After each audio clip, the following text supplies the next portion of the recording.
BRS के कार्यकारी अध्यक्ष और मंत्री केटीआर टीपीसीसी प्रमुख रेवंत रेड्डी की इस टिप्पणी पर नाराज थे कि किसानों के लिए 3 घंटे बिजली पर्याप्त है। कहा जा रहा है कि कांग्रेस के मुंह से किसानों के दूसरे खतरे की चेतावनी दे दी गई है। राम बंडू ने कहा कि अगर कांग्रेस आई तो कल धरने को हटा देंगे। मंत्री केटीआर ने कहा कि कांग्रेस के लिए छोटे किसानों का मतलब हमेशा अदूरदर्शित होता है। केटीआर ने दावा किया कि 2018 को 7 घंटे बिजली देने से परहेज करने वाली कांग्रेस आज मुफ्त बिजली का फायदा उठाने की साजिश कर रही है। 3 घंटे में 3 एकड़ खेत खाली करने के लिए परेशान किसानों ने बाहुबली मोटर लगाने को कहा। उन्होंने कहा कि अगर हम तलवों में दिमाग पर विश्वास करेंगे तो किसानों की जिंदगी रुक जाएगी। उन्होंने स्पष्ट किया कि अगर गिद्ध दोबारा 3 घंटे तक हमला करेगा तो गाय किसानों के हाथ टूट जाएगी। केटीआर ने कहा कि यह तेलंगाना के किसानों के लिए परीक्षा की घड़ी है। क्या आप एक किसानों को राजा बनाने का जज्बा रखने वाले सीएम केसीआर को चाहते हैं? यह सुझाव दिया गया है कि 3 घंटे का करंट यह तय करने के लिए पर्याप्त होना चाहिए कि दुष्ट गिद्ध की आवश्यकता है या नहीं। मुफ्त बिजली पर टीपीसीसी प्रमुख रेवंत रेड्डी की टिप्पणी का बीआरएस रैंकों द्वारा राज्य भर में विरोध किया जा रहा है। मंत्री केटीआर के आह्वान पर बड़ी संख्या में नेता इन विरोध प्रदर्शनों में शामिल हुए। एमएलसी कविता ने हैदराबाद के विद्युत सौदा में कार्यकर्ताओं के साथ विरोध प्रदर्शन किया। कांग्रेस पार्टी रेवंत रेड्डी ने मुर्दाबाद कहकर विरोध जताया। इस बीच रेवंत रेड्डी ने ट्विटर पर बीआरएस के इन विरोध प्रदर्शनों का जवाब दिया। रेवंत रेड्डी ने कहा, कल्वकुंटला भाई बहन भले ही वे 3 घंटे दुष्प्रचार में बिता दे, भले ही वे 3 तालाबों का पानी पी ले, पर वे तीसरी बार सत्ता में आने का सपना न देखे। उन्होंने कहा कि तेलंगाना में कांग्रेस की सरकार आएगी। उन्होंने कहा कि कांग्रेस किसानों को 24 घंटे गुणवत्तापूर्ण बिजली उपलब्ध कराएगी। रेवंत रेड्डी ने ट्वीट किया, अलविदा केसीआर। इसके अलावा रेवंत द्वारा मुफ्त बिजली पर की गई टिप्पणियों के बाद राज्य में घमासान के चलते वे अपने अमेरिका टूर को बीच में ही रोककर भारत आ रहे हैं। सीएम केसीआर के पोते हिमांशु राव ने कहा कि जब वह पहली बार रंगारेड्डी जिले के गोलीदौड़ी के केशव नगर सरकारी स्कूल में आए तो उनकी आंखों से आंसू आ गए। उन्होंने कहा कि स्कूल से लड़कियों के लिए अच्छे बाथरूम नहीं है और सीढ़ियों भी सही नहीं है। उन्होंने ऐसे हालात कभी नहीं देखे। हिमांशु राव ने स्पष्ट किया कि उन्होंने सोचा कि इस स्कूल के लिए कुछ किया जाना चाहिए। दान इकट्ठा किया, कार्यक्रम आयोजित किए और सरकारी स्कूल का आधुनिकीकरण किया। मंत्री सबिता इंद्रा रेड्डी के साथ मिलकर हिमांशु राव ने अपने द्वारा एकत्रित धन से स्कूल के आधुनिकीकरण का काम शुरू किया। उन्होंने कहा कि यह उनका पहला सार्वजनिक भाषण है, लेकिन ऐसे लग रहा है कि वह नए लोगों से नहीं बल्कि अपने परिवार के सामने बोल रहे हैं। उन्होंने कहा कि वह करीब 1 साल से यहाँ देखने आते थे कि काम कैसा चल रहा है। उन्होंने बताया कि वह केसीआर के पोते हैं। उन्हें सामान्य तौर पर कुछ भी करने की आदत नहीं है। उनके मन में हमेशा कुछ बड़ा करने का विचार रहता है। उन्होंने कहा कि 2 बड़े आयोजन हुए और 40 लाख रुपए इकट्ठा हुए। इसके बाद मधुसूदन ने सीएसआर के तहत मदद की। हिमांशु राव ने स्पष्ट किया कि यह केवल उनके परिवार और दोस्तों के कारण ही स्कूल का आधुनिकीकरण संभव हो सका। सभी दलों के नेताओं ने मांग की है कि मेडचल जिले के घाटकेसर शहर में पिछले कुछ वर्षों से लंबित रेलवे पुल का निर्माण कार्य शुरू किया जाना चाहिए। विस्थापियों को मुआवजा दिया जाए। वासवी कल्याण मंडपम में आयोजित कार्यक्रम में विभिन्न दलों के नेताओं ने भाग लिया। टीजेएस नेता प्रोफेसर कोदंडराम ने पूछा कि सरकार खटकेश्वर रेलवे पुल के निर्माण पर ध्यान क्यों नहीं दे रही है। कोदंडराम ने मांग की कि सरकार को रेलवे पुल के विस्थापियों को उचित मुआवजा देना चाहिए। सरकार जल्द से जल्द फंड आवंटित कर रेलवे ब्रिज का निर्माण पूरा करना चाहती है। उन्होंने कहा कि अन्यथा सभी दलों के नेतृत्व में आंदोलन तेज किया जाएगा। इस कार्यक्रम में पूर्व स्थानीय सरपंच यादगिरी यादव, एमपीपी सुदर्शन रेड्डी, बीजेपी नेता हनुमान और प्रवीण ने हिस्सा लिया। छावनी निर्वाचन क्षेत्र के बीआरएस प्रभारी मैरी राजशेखर रेड्डी ने स्पष्ट किया कि एसएनडीपी के तहत जल्द ही छावनी निर्वाचन क्षेत्र के लिए धनराशि स्वीकृत किया जाएगा। उन्होंने कहा कि 30 करोड़ से प्रोजेक्ट के निर्माण के लिए टेंडर नहीं बुलाया जाएगा। राज्य सरकार की महत्वाकांक्षी SNDP परियोजना में छावनी क्षेत्र की भागीदारी पर प्रसन्नता व्यक्त की। उन्होंने कहा कि छावनी क्षेत्र में बाढ़ से घिरे क्षेत्रों की समस्या के समाधान के लिए बॉक्स ड्रेन सिस्टम से समस्या को दूर किया जा सकता है। उन्होंने कहा कि पिछले कुछ वर्षों से जल जमाव से जूझ रही 25 कॉलोनियों के लोगों की जल जमाव की समस्या दूर हो जाएगी। दावा किया जा रहा है कि इससे लोगों को बाढ़ के पानी की चपेट से बचने के लिए बारिश के पानी की मोड़ने में मदद मिलेगी। तेलंगाना में मानसून के आगमन में देरी का हैदराबाद और राज्य के अन्य जिलों में टमाटर और अन्य सब्जियों की कीमतों पर महत्वपूर्ण प्रभाव पड़ा है। यहां तक कि सरकार द्वारा स्थापित रैतु बाजार, जिसका उद्देश्य जनता को बढ़ती कीमतों से राहत प्रदान करना है, वह भी स्थिति पर अंकुश लगाने में एक तरफ जहां सब्जियों के दाम बढ़ रहे हैं तो वहीं दूसरी तरफ चिकन के दाम में भारी गिरावट आई है। एक माह पहले चिकन की कीमतों में भारी बढ़ोतरी हुई थी। इसके चलते आम लोगों ने चिकन खरीदना काफी कम कर दिया है। एक तरफ भीषण गर्मी के कारण उत्पादन गिर गया है तो दूसरी तरफ मुर्गियों के चारे की दरें बढ़ गई है और मुर्गियों की कीमत बढ़ गई है। धूप के प्रभाव से मुर्गियों की मौत हो गई और उत्पादन घट गया और 1 किलो चिकन की कीमत 330 रुपए से बढ़कर 350 रुपए हो गई है। अब गिरते तापमान और बारिश के मौसम के साथ चिकन की कीमतें नीचे आ रही है। फिलहाल 1 किलो चिकन की कीमत घटकर 198 हो गई है। खाना पकाने के तेलों की कीमतें जो अब तक आसमान पर थी, उनमें गिरावट आई है। 6 महीने पहले यह 200 रुपए प्रति लीटर था और अब घटकर 120 रुपए हो गया है। सूरजमुखी, सोयाबीन, पाम ऑयल और पाम ऑयल की कीमतें घटी है। कोरोना से पहले ही खाने के तेल के दाम बढ़ गए हैं। कोरोना के दौरान लोगों के घर पर रहने, उत्पादन कम होने, परिवहन और कालाबाजारी जैसे कारणों से 100 रुपए प्रति लीटर बिकने वाले तेल अचानक बढ़ गए हैं। यूक्रेन और रूस के बीच युद्ध के दौरान खाना पकाने के तेल की कीमतें बढ़ गई।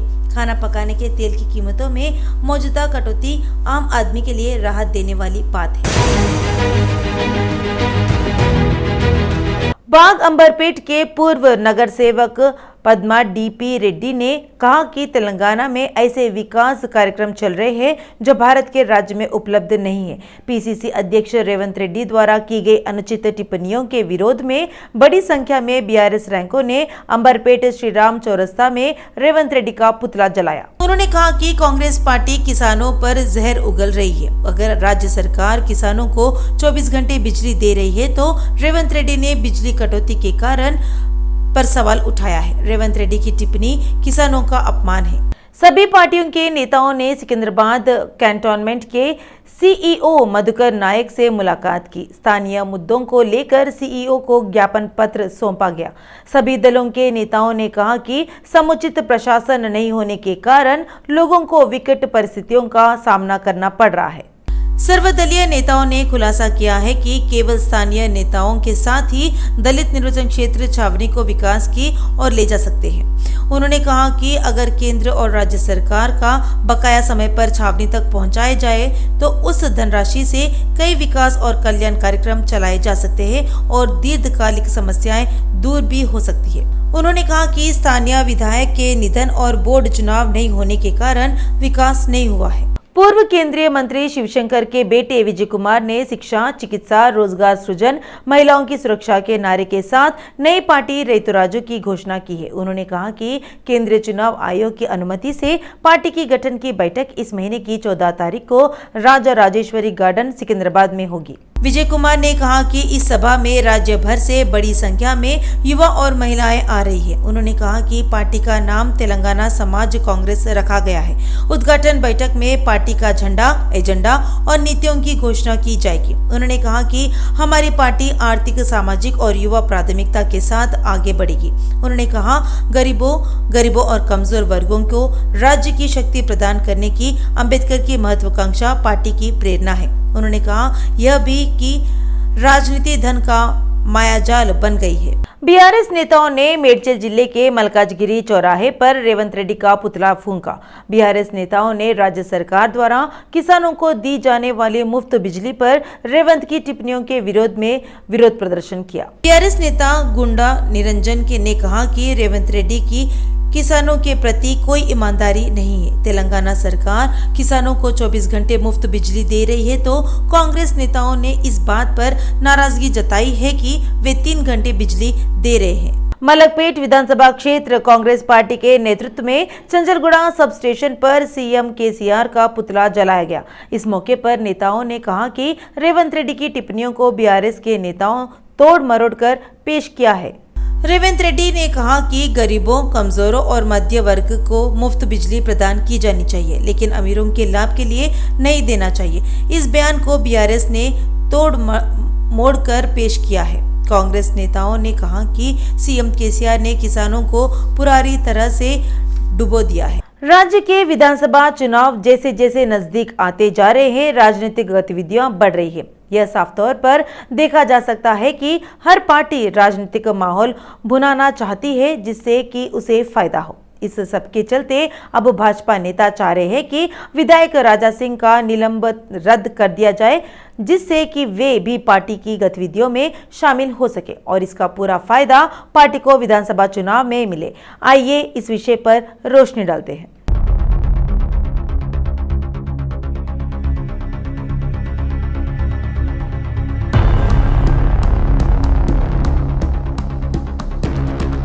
हाल ही में तेलंगाना भाजपा नेता और वरिष्ठ अभिनेत्री विजय शांति ने टिप्पणी की कि पार्टी के कार्यकर्ता चाहते हैं कि गोशामहल विधायक टी राजा सिंह के निलंबन को रद्द करने के फैसले में केंद्रीय नेतृत्व द्वारा देरी की जा रही है। उन्होंने साफ तौर पर कहा कि हमारे कार्यकर्ताओं की राय है कि विधायक राजा सिंह के निलंबन के संबंध में भाजपा के निर्णय में देरी हो रही है। हालांकि बंडी संजय सहित पूरी राज्य पार्टी की इकाई ईमानदारी से चाहती है कि निलंबन को रद्द कर दिया जाए। मुझे विश्वास है कि ऐसा ही होगा।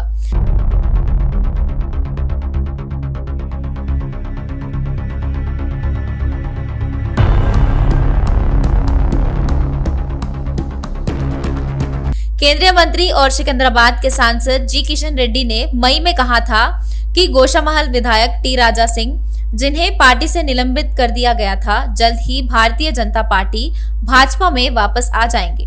किशन रेड्डी ने बताया कि हम सभी इस मामले पर चर्चा कर रहे हैं। जल्द ही उन पर से निलंबन वापस लिया जाएगा। अंततः राष्ट्रीय पार्टी आलाकमान ही फैसला लेगी। यह निलंबन एक नीतिगत निर्णय के तहत किया गया था। इससे जुड़ा फैसला सही समय पर आ जाएगा।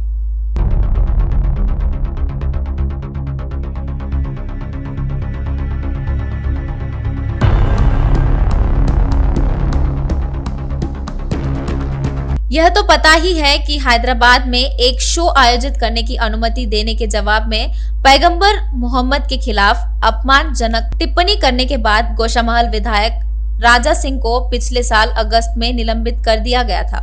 राजा सिंह को जल्द ही हैदराबाद पुलिस ने प्रिवेंटिव डिटेंशन पीडी अधिनियम के तहत गिरफ्तार कर लिया था और वर्तमान में वह तेलंगाना उच्च न्यायालय से मिली जमानत पर बाहर है।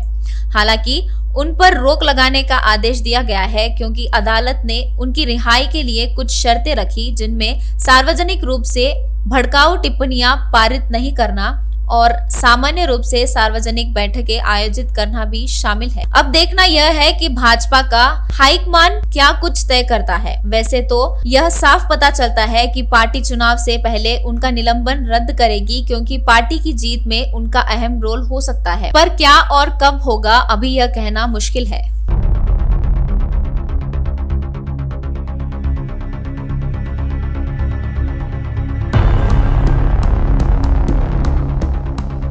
बीसी यूथ एसोसिएशन के प्रदेश अध्यक्ष श्याम ने कहा कि बीसी यूथ एसोसिएशन राजनीतिक प्रतिनिधित्व के लिए इस महीने की 15 तारीख को नागौल केबीआर कन्वेंशन हॉल में एक राजनीतिक सम्मेलन आयोजित करेगा। इसी क्रम में मलकपेट में एक पोस्टर का अनावरण किया गया। श्याम ने कहा कि पुनराधिवेशन आकांक्षा के स्तर से राजनीतिक शासन के स्तर तक बीसी के विकास में योगदान दे रहा है। उन्होंने कहा कि इस प्लानरी को मंच के रूप में उपयोग कर बीसी द्वारा एकजुट होकर भविष्य की कार्य योजना बनाई जाएगी। बीसी बड़ी संख्या में प्लानरी में आए और सफल बनाए। जेएससी के अध्यक्ष गज्जला कांतम ने ताना सभा में रेवंत रेड्डी की उस टिप्पणी की निंदा की है जिसमें उन्होंने कहा था कि तेलंगाना सरकार द्वारा प्रदान की गई 24 मुफ्त बिजली आवश्यक नहीं है। उन्होंने कहा कि कांग्रेस पार्टी में किसानों के प्रति कोई ईमानदारी नहीं है। उन्होंने कहा कि कांग्रेस के 60 साल के शासनकाल में किसानों के कल्याण की अनदेखी की गई है। रेवंत रेड्डी अपने हैसियत भूल गए हैं और सीतक्का को मुख्यमंत्री पद का उम्मीदवार घोषित कर दिया। उन्होंने इस बात का इनकार किया कि रेवंत रेड्डी कांग्रेस आलकमान के फैसले नहीं चाहते हैं। रेवंत रेड्डी ने मुफ्त बिजली पर अपनी टिप्पणियों को तत्काल माफी मांग की। ओयू के सहायक प्रोफेसर अपने अनुबंध नौकरी को स्थायी करने का आग्रह किया। 100 पन्ने का एल्लम्मा देवी को सौंप दिया और राज्य सरकार से उन्हें नियमित करने की मांग की है। ओयू आर्ट्स कॉलेज की महिला अनुबंध सहायक प्रोफेसर बोनम के साथ एल्लम्मा मंदिर गई। वहां उन्होंने मंदिर में देवी एल्लम्मा की पूजा की और उपहार चढ़ाए। यह अपमानजनक है कि राज्य सरकार ने उन्हें नियमित नहीं किया। उन्होंने पूछा कि जो सेवा कई वर्षों से मिल रही है उसे सरकार मान्यता क्यों नहीं दे रही है।